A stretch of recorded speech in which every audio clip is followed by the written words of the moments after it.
Buenos días y bienvenidos a un nuevo capítulo de la Conspiranoica.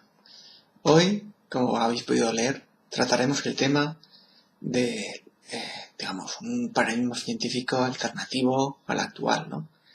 Se trata del paradigma científico genético-morfológico romántico de Goethe. Bueno, que no lo sepáis, en el siglo XIX, o sea, en 1800, después de la Revolución Francesa, triunfa la Ilustración, el positivismo, pero hay una serie de intelectuales que están viendo como poco a poco el capital, el capitalismo, el materialismo, se está acaparando con todo. Se está volviendo una sociedad dominada por el dinero, por lo material, y que no acaba de convencer pues, a unas ciertas intelectuales que ven que eso no lleva a ningún lado, ¿no? Se está estableciendo un mundo, el imperio de la ley, muy normalizado por las leyes, las jerarquías, las nuevas jerarquías, las nuevas leyes, y bien, y se intenta, ¿no? Entre ellos está Goethe. Goethe es un gran intelectual alemán, y es, pues, científico, poeta, artista, escritor. Por ejemplo, de él podéis recordar la novela Fausto, que la recomiendo que veáis. Hay también películas de principios del siglo XX sobre Fausto, que es muy recomendable, ¿no? Porque vivimos en una sociedad fáustica actualmente, ¿no? Y bueno, ello encabeza lo que se llama el romanticismo alemán. Un romanticismo que luego se extiende por toda Europa. Romanticismo como Schelling, como Heidegger, como Beethoven, que cuando llega a Inglaterra pues sale Lord Byron, Mary Shelley. Mary Shelley, para que no lo sepáis, es la escritora de la primera novela de ciencia ficción, digamos, de Frankenstein. Y finalmente el romanticismo llega a España, ¿no? Pues es Pronceda, Becker, Goya, ¿no? El romanticismo es un movimiento revolucionario, mientras que la Ilustración, digamos, se transforma en un movimiento reformista que coge el poder y las oligarquías y las transforma en un nuevo sistema burgués, capitalista, si es el mismo poder pero reformado, más poderoso. El romanticismo busca la revolución por el sentimiento, por la emoción. Una revolución cultural, social, basada en lo espiritual, digamos, ¿no? Es un movimiento que es atacado tanto por la Ilustración, el positivismo, tanto luego posteriormente por el marxismo, por el socialismo y también por la Iglesia, ¿no? Porque mientras, como lucha contra todo tipo de poder, digamos, el romanticismo, en la parte religiosa, busca el panteísmo, ¿no? Que busca que en la naturaleza es donde está la debilidad, y no las iglesias ni las jerarquías eclesiásticas, ¿no? Bueno, vamos a centrarnos un poco del romanticismo y hablaremos en otros vídeos porque dará mucho que hablar, ¿no? También, últimamente, suelo decir que el romanticismo alemán es la base de todo el pensamiento alternativo europeo actual, es decir, del romanticismo alemán sale Steiner y salen otros movimientos como, por ejemplo, el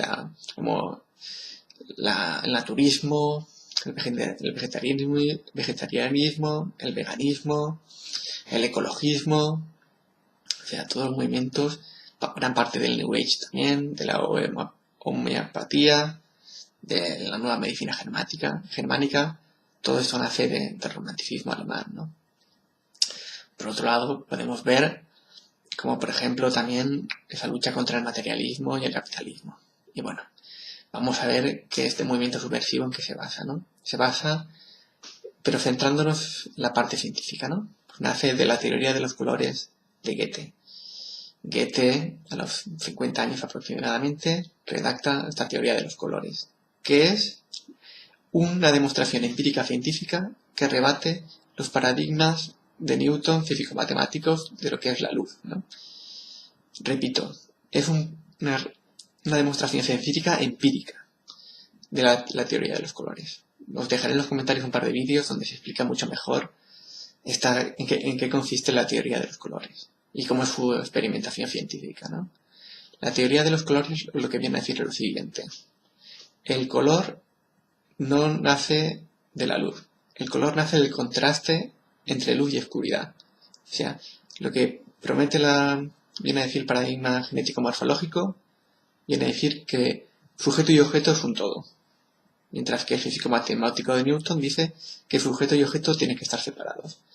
Que hay que ser subjetivo, ¿no? Hay que dejar la subjetividad personal y cortarte solo en el objeto, en estudiar los objetos de una manera digamos, por sí solos, ¿no? Mientras que la utilidad de los colores demuestra que no, que objeto y sujeto se interrelacionan. Esto a nivel teórico es un poco complejo de entender. A nivel práctico es más sencillo de entender. Por ejemplo, lo que viene a decir la teoría del paradigma científico genético morfológico, pues que razón y emoción tienen que estar unidos. No puede haber estudios científicos que solo se basen en la razón, porque eso nos conlleva, por ejemplo, a no ver un enfermo, sino ver un riñón enfermo.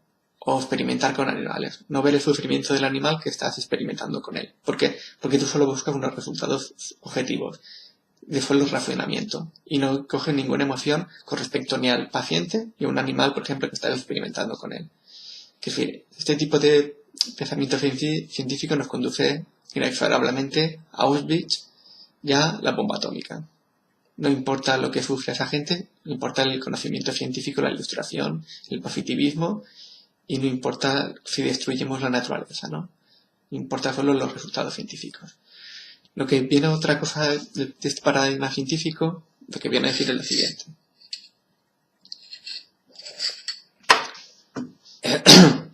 Que el todo, la parte y el todo es un todo.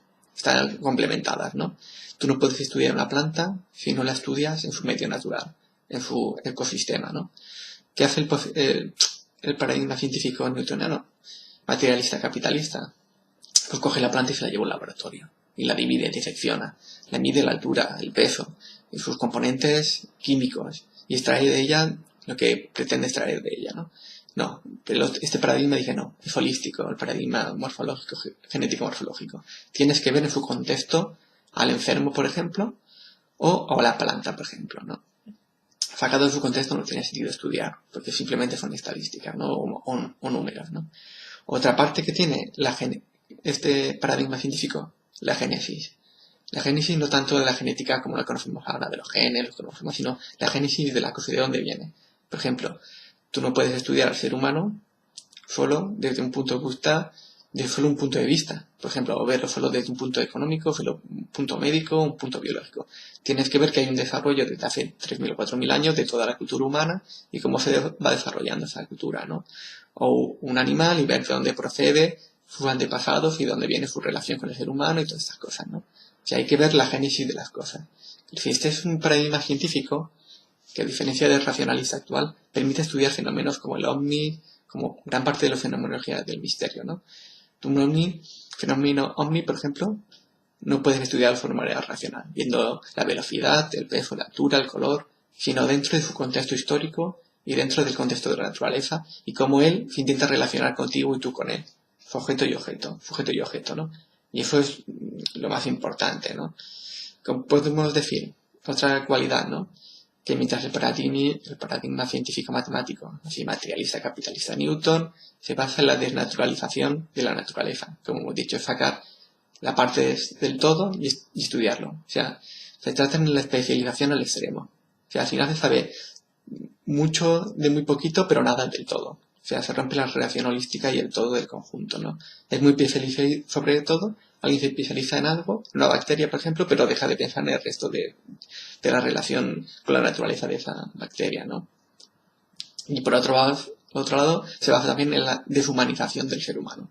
Porque cuando tú separas razón y emoción, lo que estás viendo ya no es un ser humano.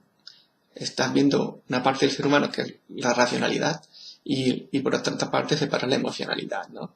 Eso conlleva muchas cosas que veremos en otros vídeos sobre esta sociedad muy esquizofrénica en la que vivimos, ¿no? Y muy neurótica, ¿no? Se separan mucho las cosas. Hay mucha especialización, ¿no?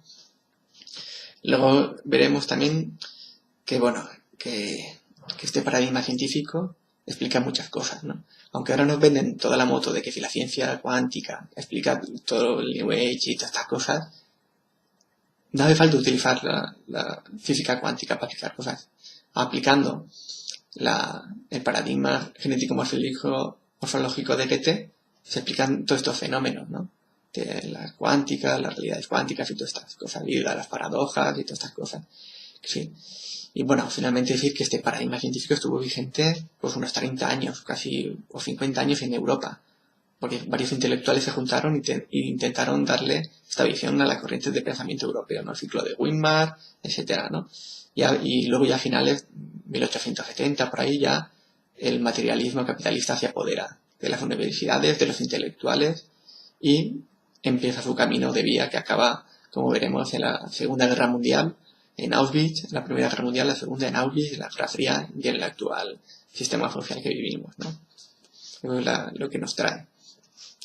En fin, de este romanticismo ya hablaremos en otros vídeos y lo ampliaremos un poco el conocimiento de todo viene todo este pensamiento alternativo europeo, ¿no?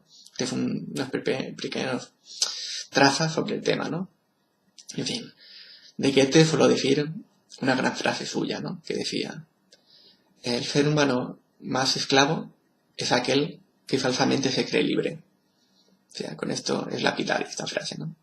Y en fin, en los comentarios os dejaré un par de vídeos que explican más en detalle que la teoría de los colores. Ya sabéis que, bueno, si este vídeo os ha aportado algo y os gusta, pues nada, pues decir que os gusta, poner me gusta, dejarme alguna pregunta en los comentarios si estáis interesados, suscribiros, etcétera, etcétera, etcétera. En fin, un saludo y nos vemos por el camino.